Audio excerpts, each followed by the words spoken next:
আদালতের রায়ে জনগণের বিজয় হয়েছে বলে জানিয়েছেন বিএনপির মহাসচিব মির্জা ফখরুল ইসলাম আলমগীর। ঢাকা দক্ষিণ সিটি কর্পোরেশনের মেয়র হিসেবে বিএনপি নেতা শপথ না পড়ানোর নির্দেশনা চেয়ে দায়ের করা রিট খারিজ করে দিয়েছে হাইকোর্ট। এই রায়ের পরিপ্রেক্ষিতে বিএনপির মহাসচিব মির্জা ফখরুল ইসলাম আলমগীর এই মন্তব্য করেন।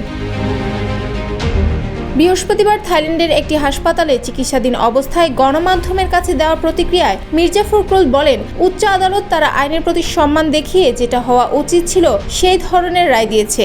এই রায়ে জনগণের বিজয় হয়েছে। এটা নিঃসন্দেহে গণতন্ত্রের আরেকটি বিজয়। RICL TMX, যুগের পর যুগ স্থাপনা থাকে মজবুত।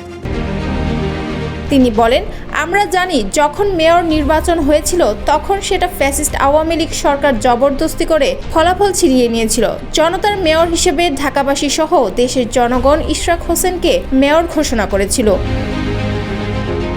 বিএনপির মিডিয়া সেলের সদস্য সাইরুল কবির খান বলেন, আদালতের রায়ের পর ইশরাককে দ্রুত শপথ পড়ানো নিয়ে স্থানীয় সরকার মন্ত্রণালয়কে দায়িত্বশীল ভূমিকা পালনের আহ্বান জানিয়েছেন ফখরুল। তিনি বলেন, আমি আশা করব যে মন্ত্রণালয় আর কোনো সমস্যা তৈরি না করে দ্রুত তারা ইশরাক হোসেনের শপথের ব্যবস্থা করবেন এবং পরিস্থিতিকে সহজ করে তোলবার চেষ্টা করবেন।